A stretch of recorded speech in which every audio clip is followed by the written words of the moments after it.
Well, hello there. And the TV is fucking with the vlog. Damn it. Oh my god, burn notice.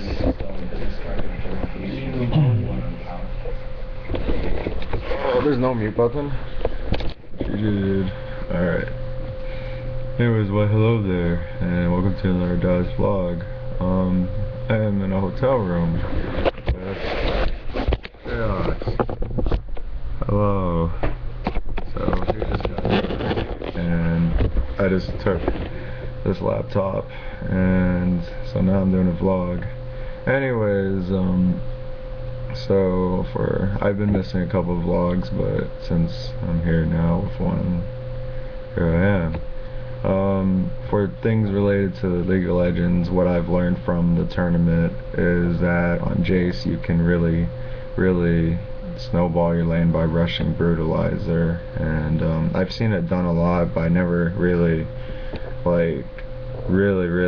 thought too much about it, because whoever's gonna get fed is gonna get fed. But the Brutalizer is makes you so strong early, and you get to skip Last Whisper, and if they don't have armor anyways, then it's just a good choice because it gives you CDR. The only downside is that you don't really build into Yomu, so you just sell it later for Last Whisper as a last item, depending on what the enemy has.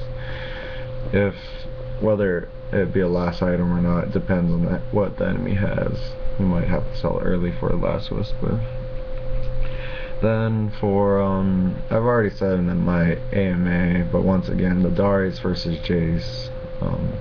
What happened there was that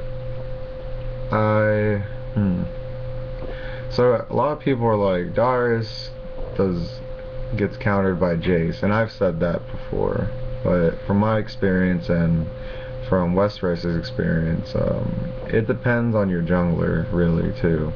If you got Maokai, if you're Jace and you're against Maokai, you cannot get away from Maokai. If it's something else, it's not so bad, but Maokai is pretty up there for ganking top.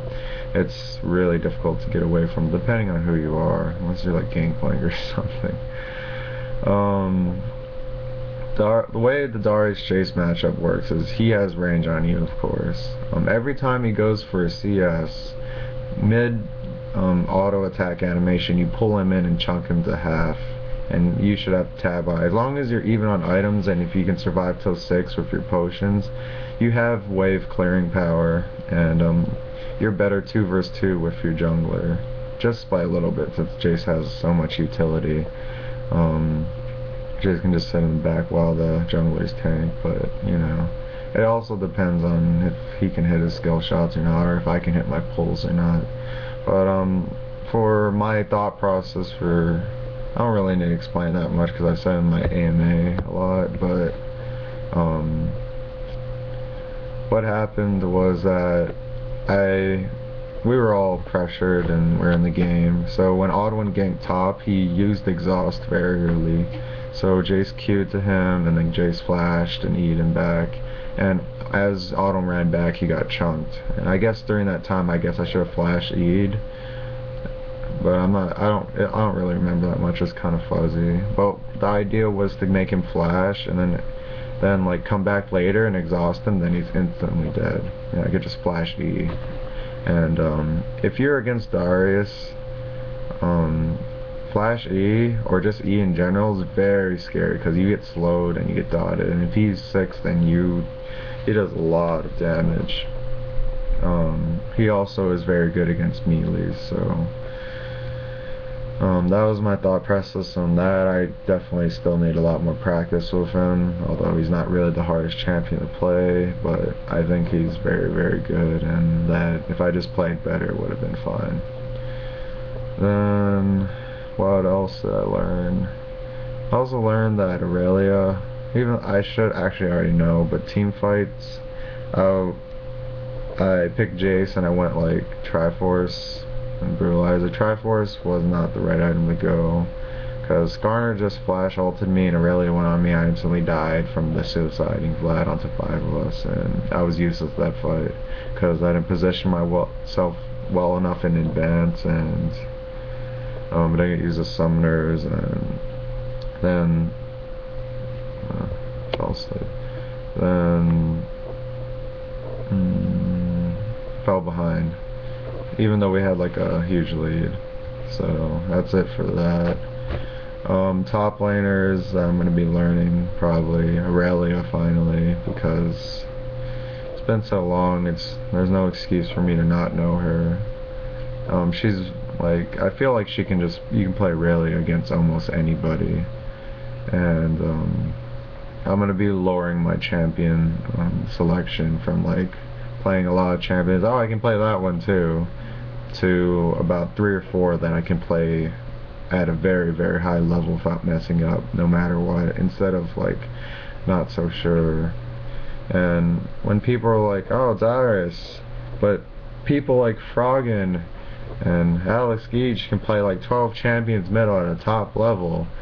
There's for Alex Geach, he's just good at everything. For Froggen, there's the difference between Froggen's Anivia and then just Froggen's other champions. So there's like a master level and there's like a very, very good level, which is what I'm talking about, but then there's the master level, and I need to be able to master these 3 or 4 champions for sure. And even though it lowers the synchronization, top lane can be an island. Top lane, you can I've been trying to pick like early and I haven't been focusing on winning the lane. I've been focusing on like what goes good for our jungler and our team, which is not the way to go. So now I'm going to be greedy for last pick, or if I'm not greedy for last pick, then it's going to be like a team comp that we're forcing depending on what that other team picks. So learned a lot this World Finals. Just trying to move on. I actually haven't slept for about 3 days ever since. I did sleep last night though, but after that I haven't slept for 3 days. It's been about 3 days. Today's like the 4th day. And I've been I don't know, I've been just resting and just doing whatever and chilling, because pretty rough, but I'm getting over it. So moving on, I'm pretty excited for season 3, and IPL 5 is coming up. IPL 5 is going to be actually a lot harder than Grand Finals. Maybe not as much pressure, but the teams that are going, like Elo Blade, M5, TPA, WE, there's upcoming NA teams that I believe that can like, they'll probably have a rough time because of LAN experience, but I feel if they implement the NA meta, they'll do very good and it'll be good games. Things that people wouldn't expect. And people are asking me about like, how's NA gonna do for season 3? I think it's gonna be a lot better than before, because there's a lot of aspiring teams I see that are actually really, really good. Same for Europe too. There's a lot of aspiring Europe teams that are really, really good that aren't really known. One of the more known ones would be Elo Blade, but there is a lot of other Europe teams that are very good. And Asians are obviously at the top right now, but for US and NA, it's gonna be, Europe's already up there, but NA is just climbing, so we'll be there very soon. It won't take long.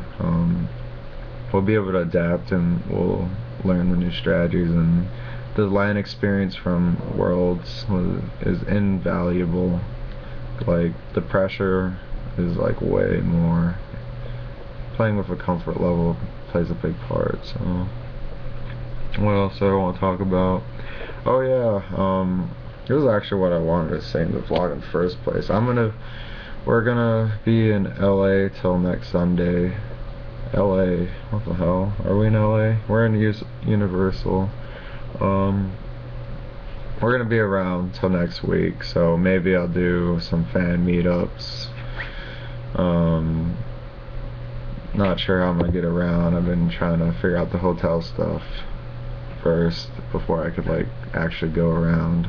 Actually, I could go around today, but then tomorrow I gotta figure it out. We'll probably be at the Worlds to watch the Grand Finals, and yeah, we'll just be around. I don't know know about anything else that's going on. But then after we go back, we're gonna be in the process of moving. I don't know when, I don't know how long, so you'll know it when it happens. And then what else do I want to say? Thank you to all of our fans, our sponsors, Gunnar,